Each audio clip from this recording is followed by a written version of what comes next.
Welcome, my lovely brothers and sisters. This morning, I'm going to do the continuation of Kingdom of Death. This is the third part. It is quite a long chapter, and it is coming from Wes Penry's book, The Battles Between Shadow and Light.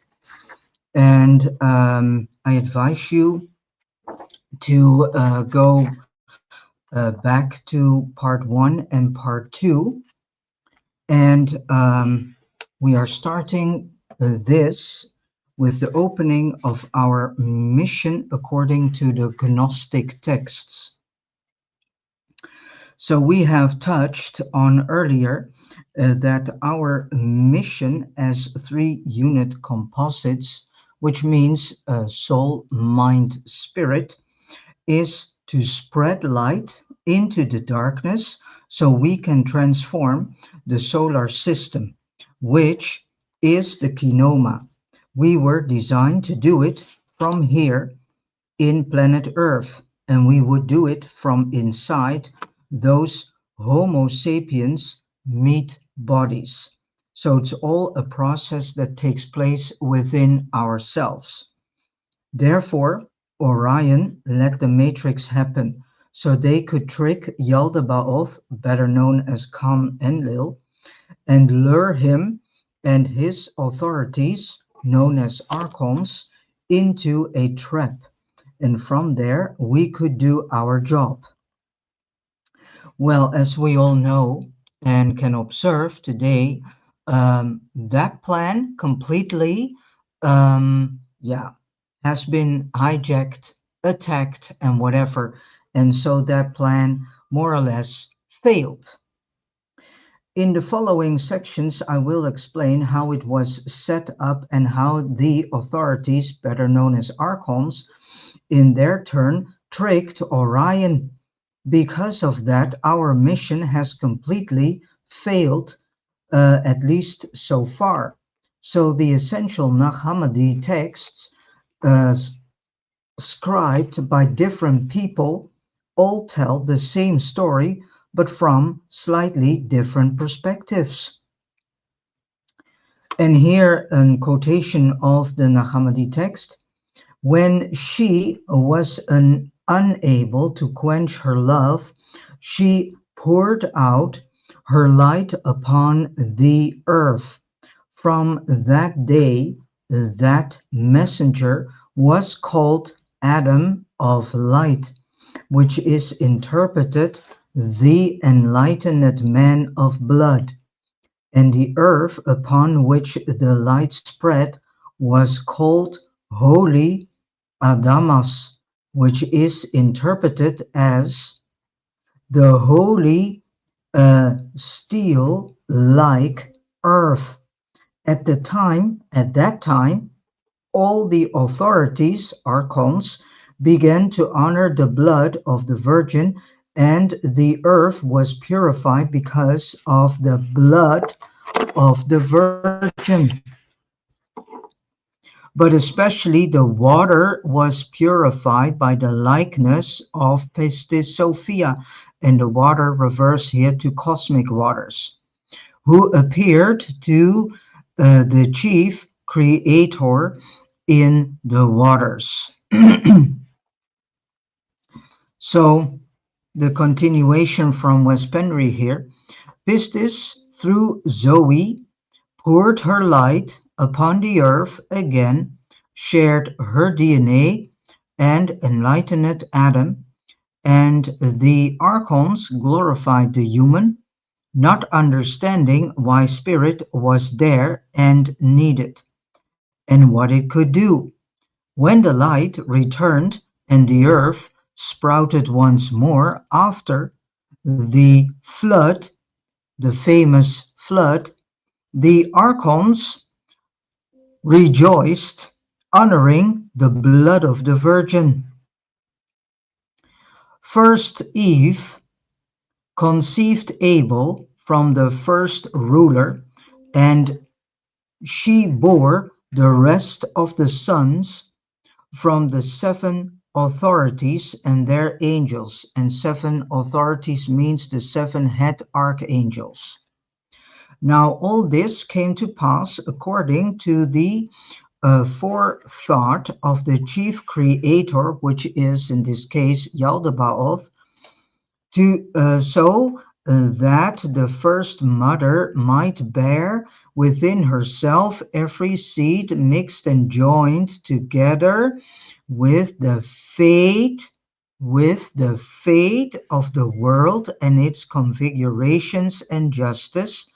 A plan came into being because of Eve, so that the fashioned bodies of the authorities, better known as archons, might become fences for the light. Then the light will condemn them through their fashioned bodies. So here we continue with what Wes Penry wrote about this.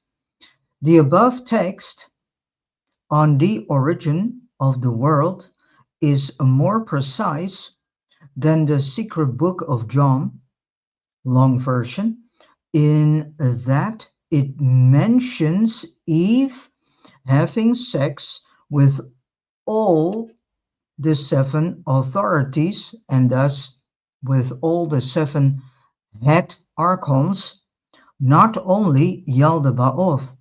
It makes sense that they all raped Eve before she had sex with Adam and created the Seth bloodline as mentioned before.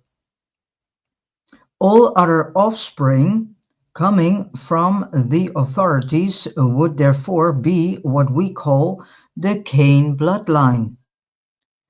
Since Abel was killed in the Garden of Eden, left was Cain and all his offspring, which is the highly corrupted bloodline surviving the flood, regardless regardless of what the Bible says, because the Bible is a very distorted and inverted storyline. It was the opposite. So the Cain bloodlines were more prominent after the flood than those of Seth. My contact in Orion told me that they added something to you that shouldn't be there. What was this? Well, this was the DNA of all these seven authorities, these seven head archons, and their so-called angels, which are also archons, but then with a small a, whom I interpret as archons with a small a. Thus the Homo sapiens bodies, for the most part, were contaminated with archontic DNA. Now we get a deeper understanding why it is possible that we see many humans doing monstrous and cruel behaviorisms. This is because of the archontic DNA that is in each one of us. And those, if you look at history, better said, if you look at history and see what humans can do to one another, that is not human behavior at all. That is complete monstrous cruelty done by humans to humans. This monstrous cruelty is in actuality coming from this archontic DNA that each one of us is carrying. And now you know why. Because our mission is to deplete that DNA by transforming that DNA into light.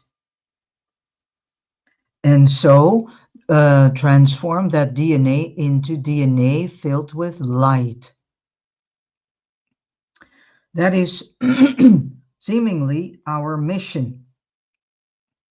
So I remember my contact in Orion mentioned that the Khan kings are not only obsessed with sex, now that they have access to it via us, but they are also sodomites and engage in the darkest sexual activities we know of.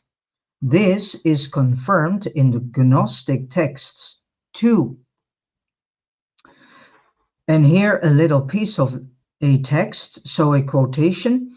And they acted recklessly and came to her and seized her and cast their seed upon her.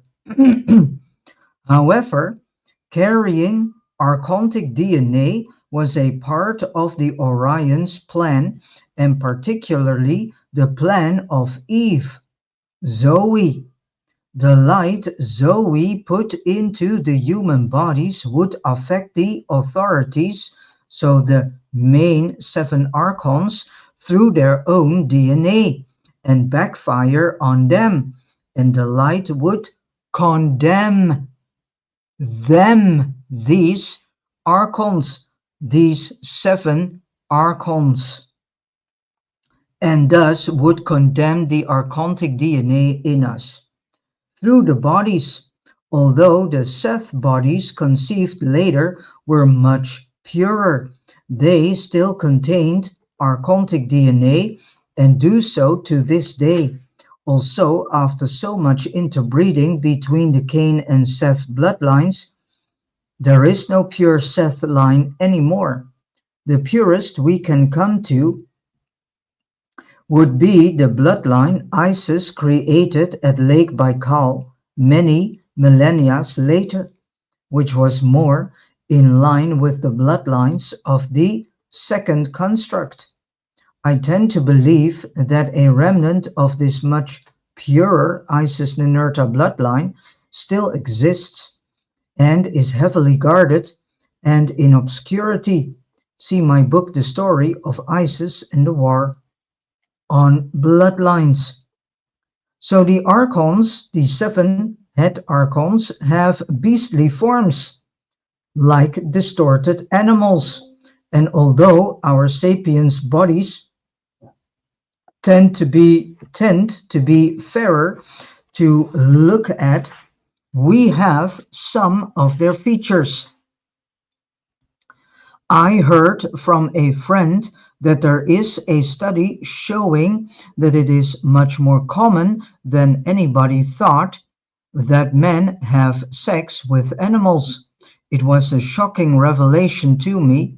And also, sexually transmitted diseases come from men having sex with animals. It makes me wonder if having sex with animals is a lingering dramatization of the archons raping Eve about 15,000 of years ago. So apparently, according to the latter quote above, the Orion and the Pleroma plan was to fence the light inside the human bodies because the archons do not understand light and thus spirit, because spirit is light. They do not understand that by copulating with women, they trapped themselves in the light of the offspring. The more offspring, the more light could condemn and destroy them, all trapped within their fashioned bodies, Homo sapiens. This plan, however, did not work since the rulers since the rulers counter-tricked Orion later, as we shall see. So now we go investigate karma and the tree of knowledge. So let us see what Wes Penry is writing about this and the information that he gives to us. To fully understand karma other than just cause and effect, we must go back to the Garden of Eden. And then the tree of knowledge. In paradise, the authorities put the tree of knowledge and the tree of life, the latter being the tree of immortality, i.e., eating its fruits would make humans remember they are immortal. And then this happened. And again, authorities are referring to the main seven archons. A quotation of the Gnostic text. Then the seven authorities, archons, took counsel. They came to Adam and Eve timidly, and they said to him, the fruit of every tree created for you in paradise may be eaten, but be aware, do not eat from the tree of knowledge, because if you do eat, you will die. After they gave them a great fright, they withdrew up to their authorities. Most of us know the story of the Bible. So the authorities, with capital A, which is the main seven archons, came to Adam and forbade him to eat from this particular tree. And Adam obeyed until the following happened. Quotation here from the Gnostic text. Then came the one who is wiser than all creatures, the instructor, so to say, who was called the beast. When he saw the likeness of their mother, Eve, he said to her, what is it that God said to you? Do not eat from the tree of knowledge, she said. He said not only don't eat from it, but also do not touch it, lest you die. He said to her, do not be afraid, you certainly shall not die. For he knows that when you eat from it, your mind will be sobered and you will become like gods, with God. And this sentence needs to be translated with, you will become like creators yourself, knowing the difference between evil and good people. For he said this to you because he is jealous, so that you would not eat from it. Better said, so that we would not understand whom they, the authorities, the archons, in actuality are. So we continue with Wes Penry here. In On the Origin of the World book, the instructor is an androgynous being created by Zoe and Sabaoth before the archons created a human to serve them. In some texts, this being is portrayed as a seraph, and in others as a serpent. The Jews call the instructor Eve of Life, and the authorities call him a beast. So the instructor is someone Zoe and Sabaoth created together, or it is Zoe herself, which is most likely. Even though the instructor is masculine in the text, it doesn't mean this being was masculine. Keeping in mind that the Gnostic texts were written from an archontic perspective.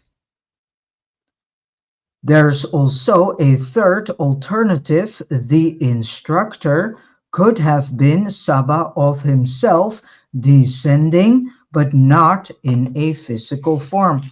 And by the way, for the Bible counts the same. The Bible is a storyline told to us from an archontic perspective. And then to recap, the first Eve who incarnated in the first human female was Zoe, but she later vacated and left only her breath in Eve's body, upon which Eve became the second incarnated human spirit through Zoe's breath in the same fashion as Adam. Here, Zoe appears in the garden and encourages both Adam and Eve to eat from the fruits to understand the difference between good and evil, which, among other things, leads to this quotation. The tree of knowledge between brackets, from which the first man ate, and which opened his mind so that he loved his female partner and condemned other alien likenesses and loathed them. This means that after Adam and Eve ate the fruits, they both realized who the archons were. They shunned them, and the human Eve refused to have sex with the archons and only dedicated herself sexually to her true partner, Adam. Here is the question. Why did Zoe insist that the two humans ate from the tree? Was it only to enlighten them? That may have been a part of it, but putting two and two together, the story doesn't end there. Everything up to this point was part of the plan to trick the authorities, the main seven archons, allowing Adam and Eve to understand duality and thus to understand the archontic reality or world or Kenoma. Orion planned to apply karma to the archons so that they may be responsible for their actions and can be judged accordingly. How does that work? So how does that work? Well, ultimately, it was not Yaldabaoth's decision to create Homo sapiens.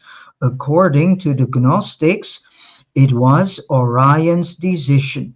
Knowing how the archons work and how they copy everything, Orion knew what to do to trick the archons into doing what they did. Orion planned the entire matrix.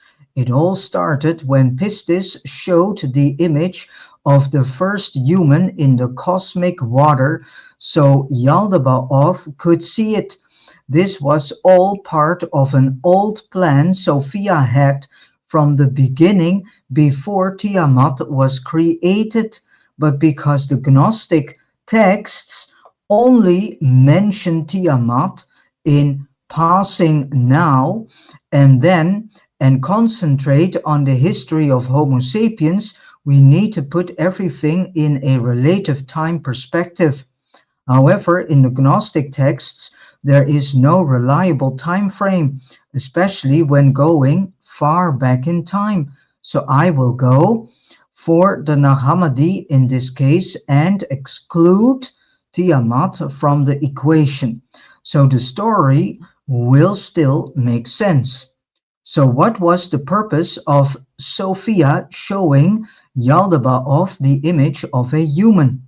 It was to make him and the rest of the authorities anxious and fearful. A being existed who was more intelligent and powerful than them. And this is something we need to realize. We are far more than they are. They lack spirit and they lack intelligence too. And they did not know what it was. That is when they decided to create a similar being in the image of the authorities themselves. And the two beings, they saw in the water the human and Sophia. Predictably, they created a bad copy, so they The archons created a bad copy of the originals, which became Homo sapiens. This was exactly what Pistis and Orion wanted at that point to fulfill the so-called, between quotation marks, prophecy. And prophecy must be fulfilled, unfortunately. According to my contact in Orion, he was not talking about the Bible prophecy, no, and the book of Revelation, no, which is Marduk's work. So the Bible is Marduk's work, and the book of Revelation is all about Marduk. He was the contact, Wes Penry's contact in Orion, was talking about the human experiment. Zoe being Eve in the creation of Homo sapiens permitted the seven chief archons, the seven authorities, so to say, the authorities with capital A, to, between quotation marks, cast their seed upon her, as they call it in the text, and she got pregnant with all of them just as planned, and so the archons did this. So all their DNA could be placed into the Adama, as mentioned earlier. This became the Cain and Abel's bloodlines, although Abel was killed. When this was done and Zoe had breathed spirit into her archontic offspring and fenced us into these, between quotation marks, fashioned bodies, we had the knowledge of good and evil, and that there are consequences to one's actions, and evil consequences will be judged. This was the concept Zoe and Sabaoth had when they planned our final mission, the fulfillment of Orion's prophecy, ending with the consummation of the age, which is the consummation of the archontic DNA in us by depleting this DNA from all its darkness and have it all transformed into light. As discussed in On the Origin of the World, Orion wanted us from within these archontic bodies containing their DNA. So our body is not really what we think it is.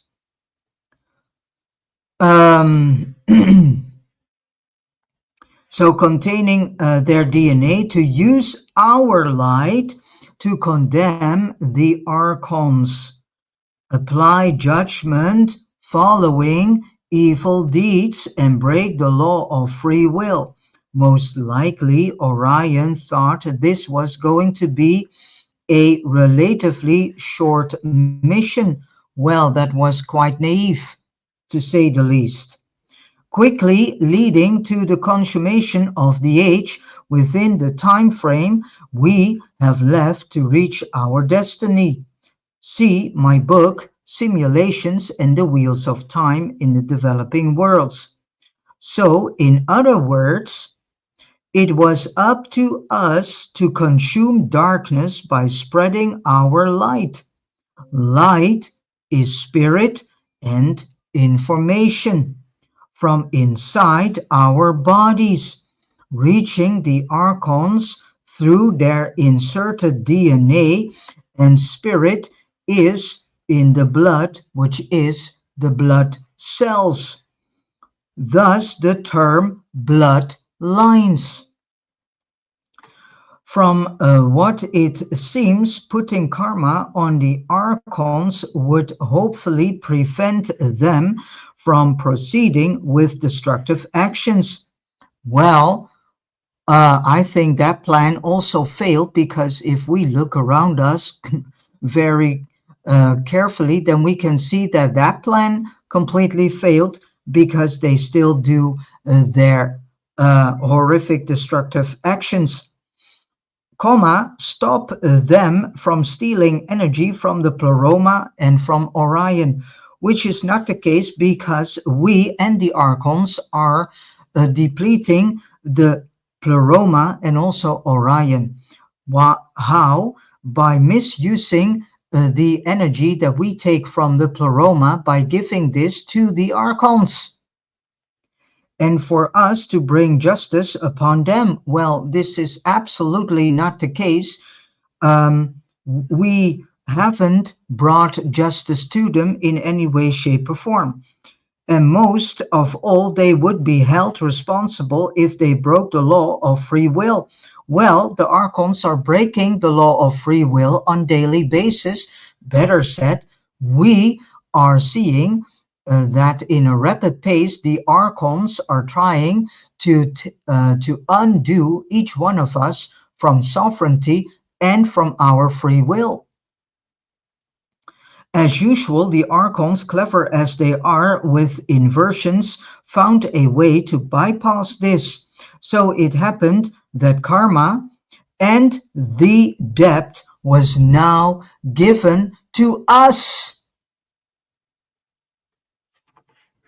So now we are getting a deeper understanding of why our life is most of the times going in a way that we do not want and that we do not like. Because in actuality, we are already being punished by the archons and their karma, and their karma that we are carrying. How karma backfired.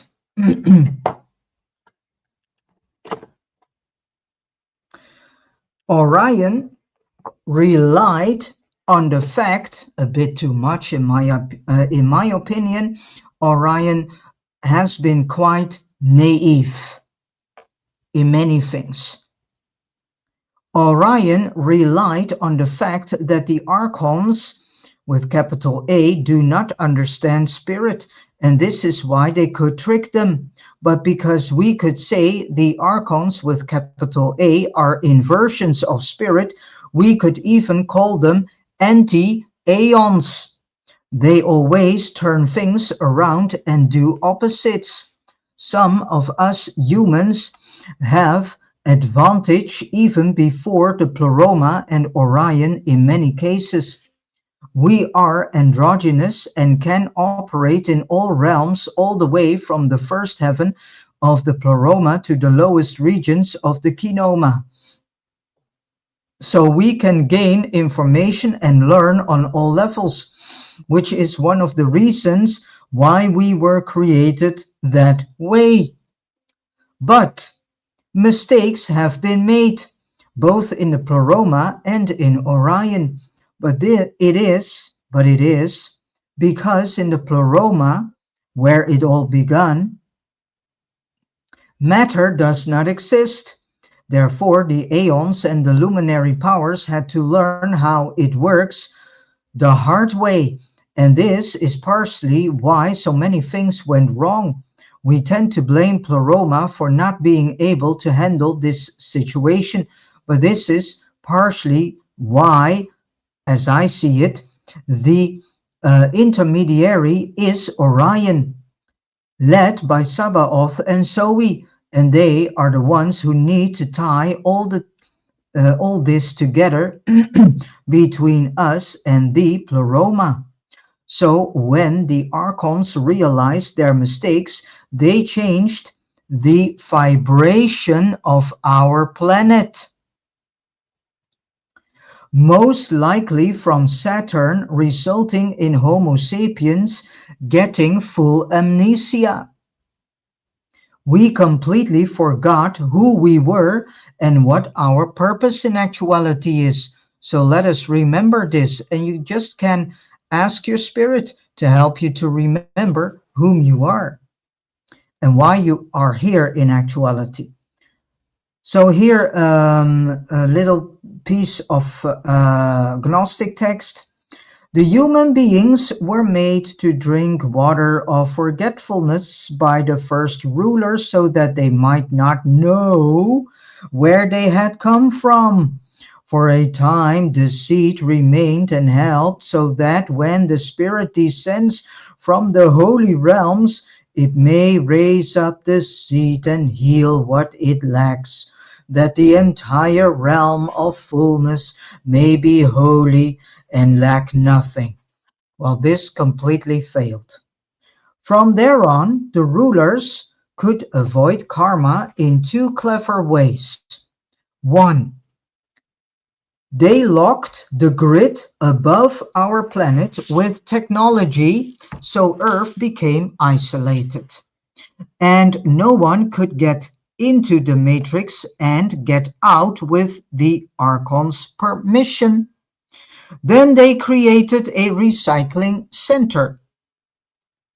When a human dies, they go there and get a life review.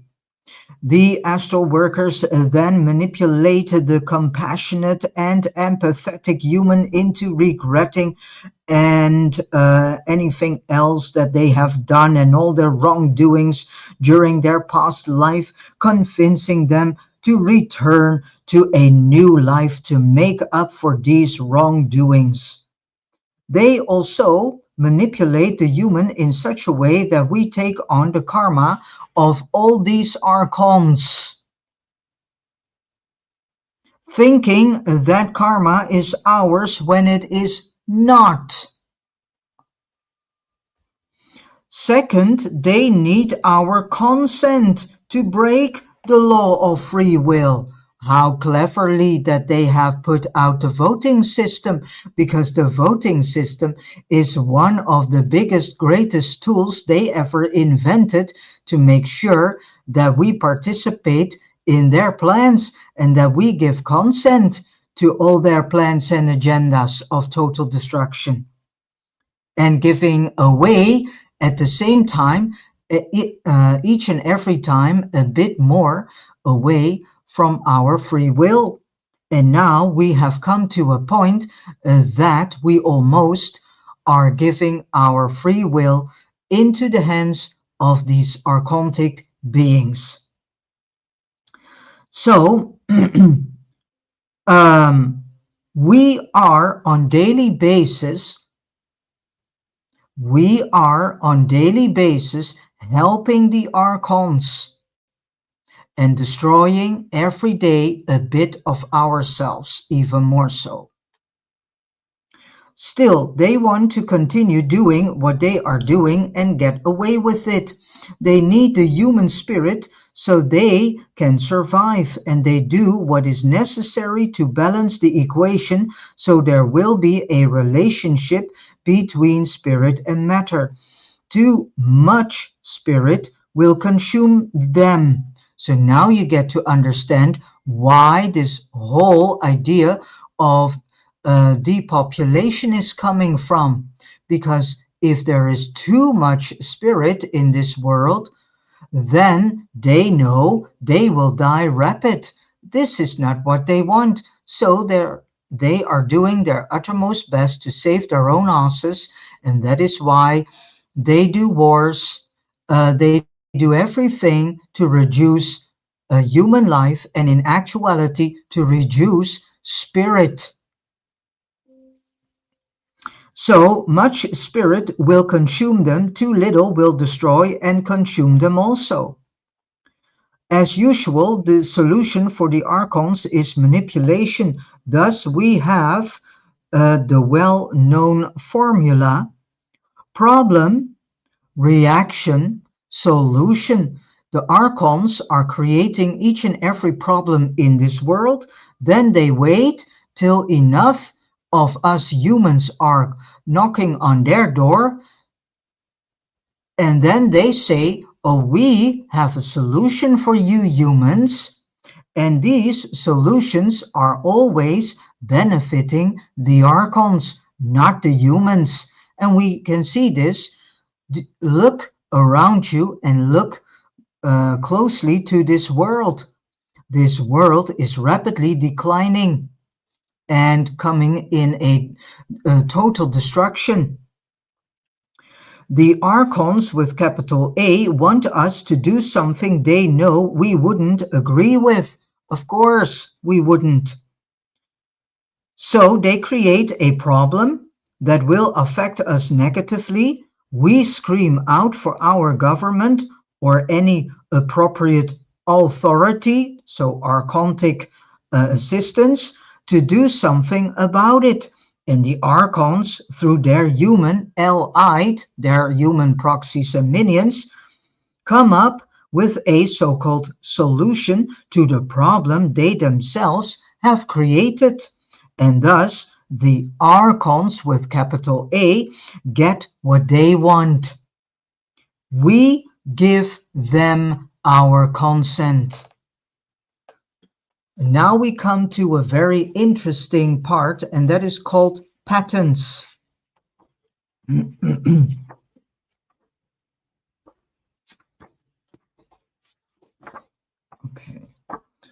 What is the time? Sometimes it is cumbersome and time-consuming for the allied to always have to create these problems. I repeat, sometimes it is cumbersome and time-consuming for the allied, the proxies and minions on Earth who work for the archons with capital A, to always have to create these problems, comma, even though it is necessary when big changes are about to be made, but otherwise they have another very, very effective tool that my Orion contact emphasized.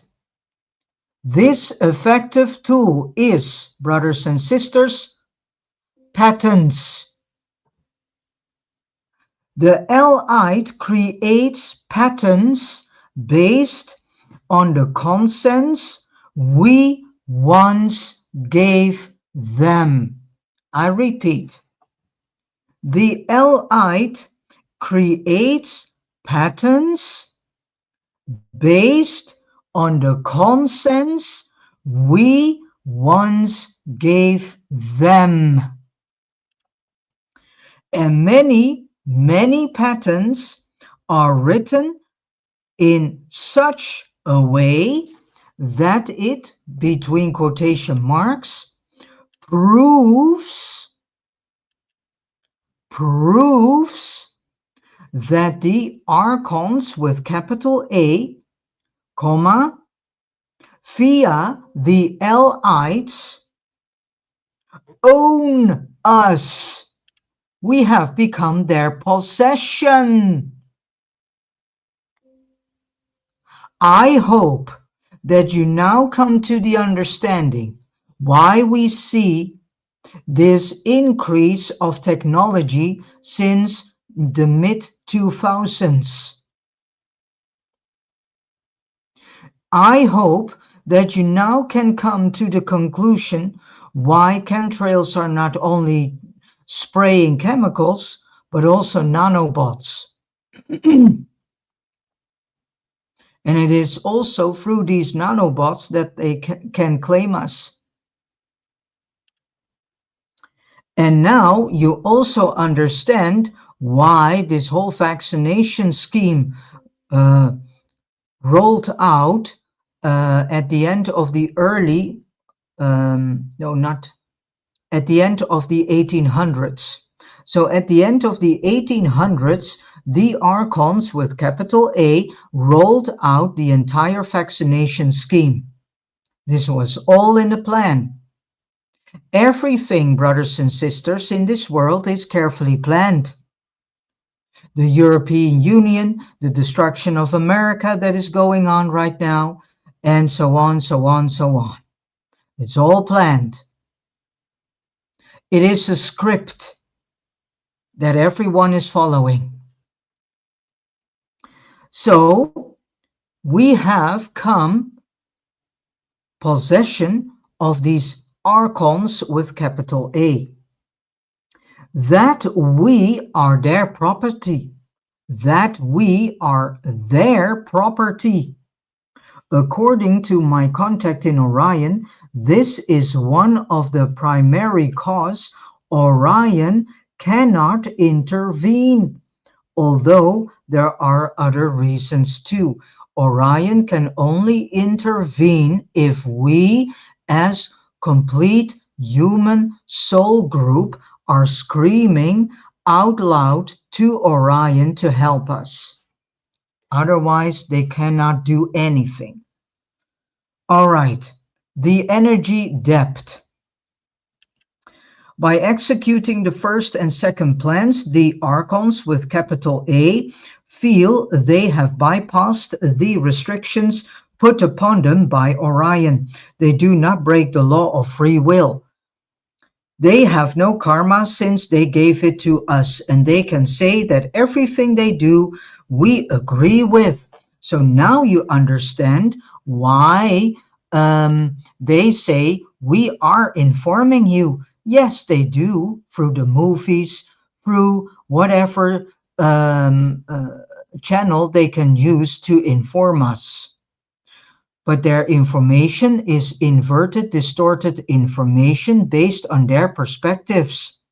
And it is unto us to understand this inverted information. So if you know this and you know that the Bible is an archontic storyline, yeah, a storyline based on an archontic perception and understanding of seeing things and understanding things, then if you now know this and start reading the Bible and start flipping everything that is being said, then you can start to undo all these distortions, and step by step you can see the real story and the real storyline that in some certain way is so-called hidden from us, but it is in actuality hidden in plain sight. But we lack to self-inform and self-educate ourselves. We are too much um, trusting other educational sources. We are not working with our spirit. And if we would work with our spirit more and more and more, and intenser, the more we start to see all these distortional information in movies and teleseries also, as well as in newspapers, magazines, and whatever we have. Therefore, they can claim they have no energy depth either, since we humans with consent give our energy to the archons with capital A and their system. Therefore, the archons can say they stole no energy from Orion and the pleroma, since the restrictions were put on them instead. We are the ones stealing the energy and giving it to the archons. So the depth becomes ours by our consent. This is, of course, done while we are ignorant, and therefore I would think has little value when the archons stand trial. But this is how they operate to counteract any intention from the pleroma and Orion itself. I have discussed the depth before, both in the West Penry papers and in my books, but the concept can't be fully comprehended, until we study the Nag Hammadi library. When we do, things become a lot clearer. So our encoded, between quotation marks, reality.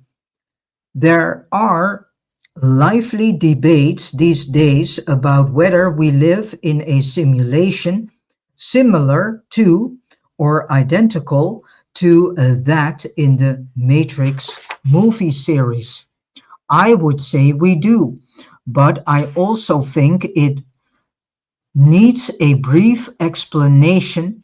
For many people, it is difficult to comprehend that all we see around us is a simulation, in the sense that nothing is real.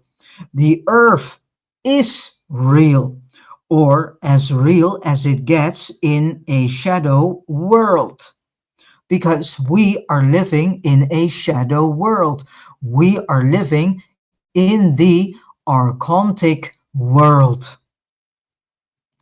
There is nothing less real with Earth and all its beauty than all other celestial objects we see in our solar system. And the beauty of this planet is not archontic, it is spirit. But there is an overlay.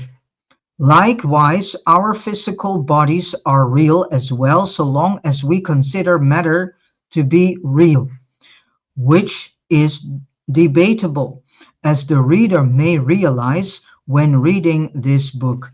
It is the brain that is the so-called problem, and 95 to 96% of our DNA is shut down.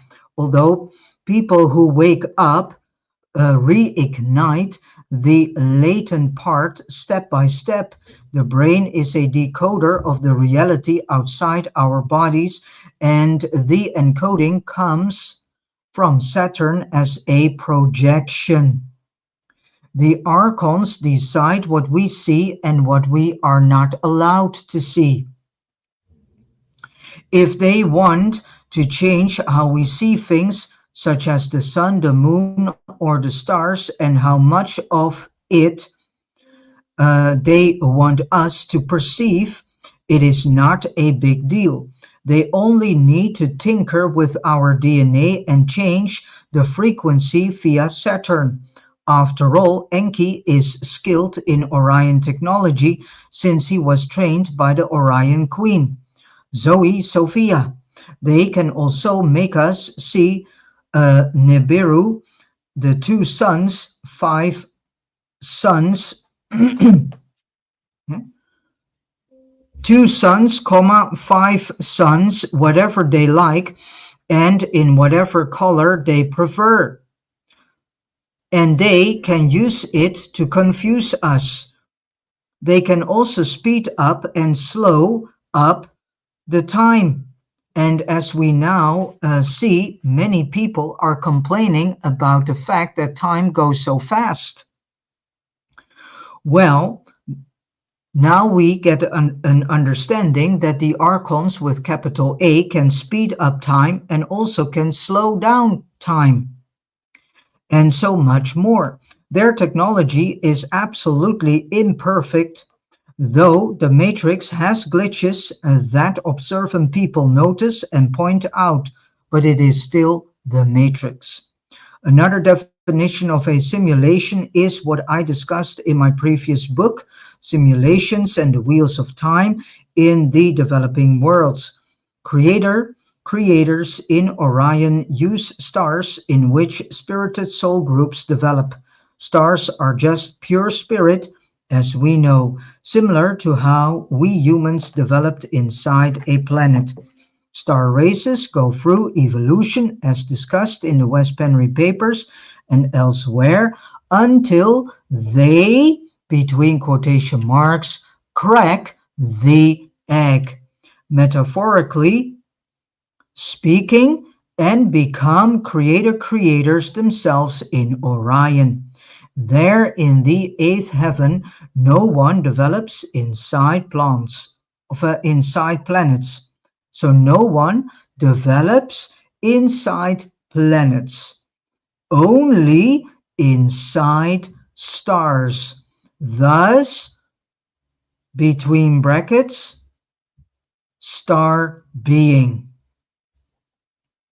The reason we developed inside inside a hollowed out planet is because we were destined to operate in the Kenoma, where archons with capital A live inside planets.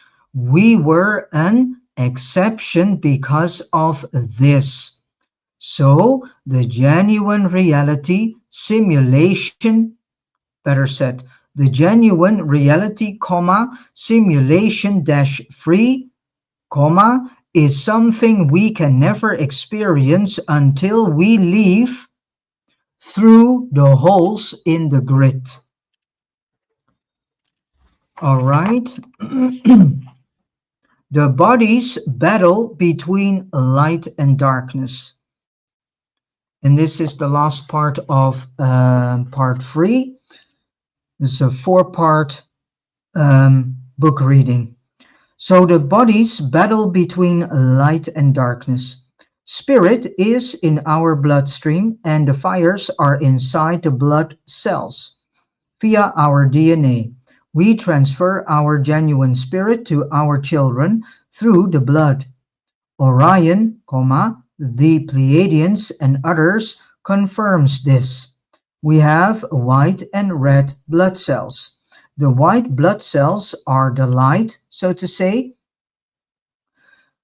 the force that consumes and defeats the darkness, the mutated cells that long-term can create cancer and other diseases. So, cholesterol is also a part of the light workers and is there to help detox the body. Unfortunately, medical doctors prescribe medicine when our cholesterol is high and therefore suppresses the light and so lets darkness, disease be victorious. Fortunately, there are now clever medical doctors who have set off the alarm warning us from taking cholesterol medicine since it can have the opposite effect and create the heart attacks they are supposed to prevent. Statins, for example, are extremely dangerous. Mutated cells are like the darkness that grows in the Kenoma. The light, white blood cells, is our immune system.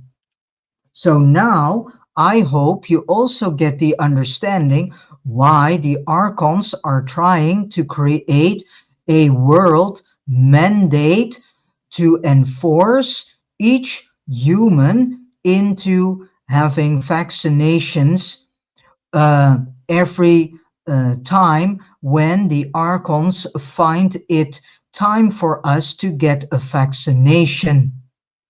Now you also hopefully understand that we humans are also killing our pets, which means dogs, cats, and everything that can be vaccinated.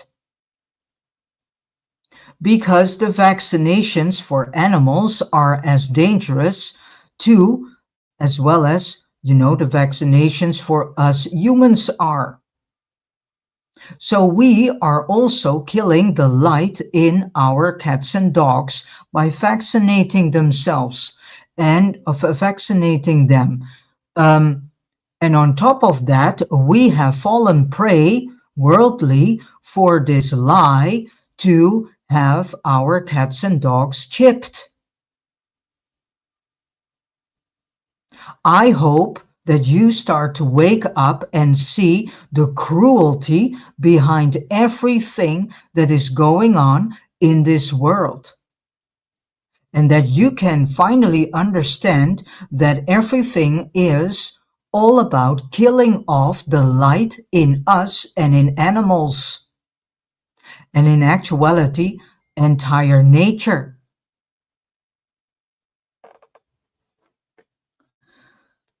Mutated cells are like the darkness that grows in the Kenoma. The light, which is represented through and by the white blood cells is our immune system fighting off abnormal cells and potential diseases continuously. For example, we all have cancer cells within our bloodstream, but the light, better known as spirit, is fighting them off as above, so below. But what are the majority of human beings doing? They go to a hospital, they listen to a doctor, and then they are pumping up their body with chemicals that is injected into them to destroy the cancer. And this chemotherapy is destroying eventually every cell, also the ones that are good. And in actuality, cancer therapy is destroying the human body and making it able that darkness can have its victory in us and around us. So if you start to understand this storyline, this information and this message, you start to look different toward cancer. For example, we all have cancer cells within our bloodstream, but the light dash spirit is fighting them off as above, so below. So if we have enough light in us, we can fight off diseases with our immune system, which is just a scientific term for spirit, because scientists do not know what spirit is either, just a small group of them. And those who know are being dominated by those who do not know.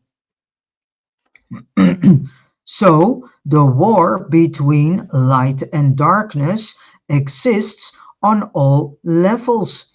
And now I hope that you understand why everything in this world is poisoned. The soil, the water, the tap water, the food. And this all has a reason to destroy the light within us, to destroy spirit in us. Why? Because the archons with capital A want to destroy the pleroma. And that the pleroma becomes the same as the kenoma, a dark world. A world of total death. And look around you, you can see that death is here. And we are in actuality going into a new level of death, which is synthetic so-called biology. And if you look around, you can see the syntheticness everywhere. Synthetic is death, is lifeless. From the pleroma to the abyss. So the same war goes on inside our bloodstream too, because our bodies are just another level of the cosmic war. So we are still in a cosmic war. For example, a severely traumatized person may have a greater risk of getting sick, which we know is true psychology, and medicine are aware of this too. So now I hope that you also understand why they are constantly, and the archons are constantly traumatizing all humans in this world 24/7 with all this fake news. That is why they have bought up all the media, so they can set the media to their hand and let the media produce all sorts of news that is not news at all, but just a fantasy thing, but to make sure that we are constantly triggered and get traumatized. And I recommend you to go back to all these book readings again, and that I have done from all these Wes Penry books, because they contain a lot of information. So um, we humans are being traumatized on daily basis, 24/7. They do everything to traumatize us. And now we get to the understanding why we see an increase of diseases. And so many people having cancer, and an increase in diseases amongst our animals. Therefore, stress is a contributing factor as it puts us in fear. Conversely, a person who is recovering from trauma and is on a, between quotation marks, spiritual path, increases the capacity of what the white blood cells can accomplish, and can therefore much better battle disease. And I can tell you, as soon as the archons know that you have come unto a, between quotation marks, spiritual path, then they do everything to get you back in line again. And this explains all the attacks that people are experiencing as soon as they walk their spiritual path, as soon as they have decided to understand themselves and the world that they are living in. And this is exactly what archons do not like. So they are attacking us and do everything to get us back in the cock again. A good measure of how well we have healed from trauma and how much we have reconnected with spirit is to see how long it takes to recover from an injury, such as a cut or whatever it could be. The faster we recover, the better spiritual shape we are probably in, because the light, better known as the blood cells, the white blood cells within your body, works sufficiently. With that said, I do not mean that people who heal slower are bad or dark people. That's not what I'm saying. It probably just means such a person has more unaddressed trauma, or trauma they have yet to override with a higher state of mind.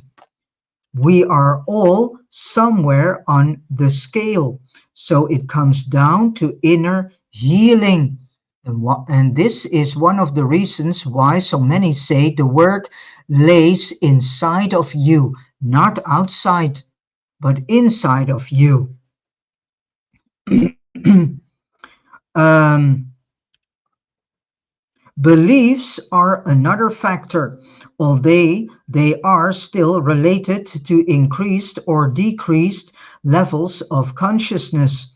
Our thoughts are powerful, so if we rigidly hold on to a belief and are not willing to be fluid, that can also bring about unwanted effects. So continuing to learn, developing the inner self, and expanding our consciousness leads towards both physical and mental health. And this is also why so many are saying to the rest of their fellow brothers and sisters to master your emotional beingness. The more we become master over our emotions, this also works in the benefit of our immune system. And our immune system also strengthens when we are able to master our emotional life slash emotional self. It all works in togetherness. It is the best medicine against vicious, between quotation marks, diseases, regardless of where they come from. Not to mention that these are natural remedies not involving dangerous drugs. These days, in the light of so-called pandemics, which are not pandemics at all, in whatever way it is being spread, is to build up one's inner light so it can better fight off the threat to the body. And next time, that will be part 4. Then we are then we are closing off. That's too much still. Then we are closing off with the conclusion, which is it's 9 pages, I think. Then I start with the conclusion, and that will be part 4, and that will be the last part of this series, Kingdom of Death. An interesting chapter, I must say. This is, I think, was chapter 10. Now you understand also why I am giving you this information, why I do these live book readings to help my fellow brothers and sisters to get informed and to have themselves self-educated, and so they can understand better themselves, the things that are going on in their own lives, as well as in life itself and in the world. The more we get the information that we need to have so we can understand clearly what is really going on, then we can learn to become neutral and to stand from a neutral point in everything. And the more we are able to become neutral, which means observe and see that it is all planned and deliberately done, the more we can be able to do so, the lesser grip all these created scenarios have on us. And then we can help to change the reality. So information is very important to get. And so you have this idiom that says knowledge is power, but not to misuse it, but to use it wisely in such a way that you eventually can become neutral for all the things that are happening around you and can really see it all for what it truly is. All right, with this said, I have come to the end of doing this live book reading. Tomorrow I proceed with the last part. Let us close off with a nice piece of music created by Ben Sound.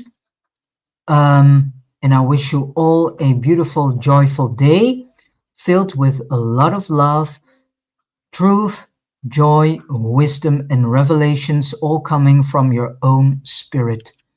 So thank you so much for tuning in, for listening along through Facebook, through Rumble, through the mobile platforms, through YouTube.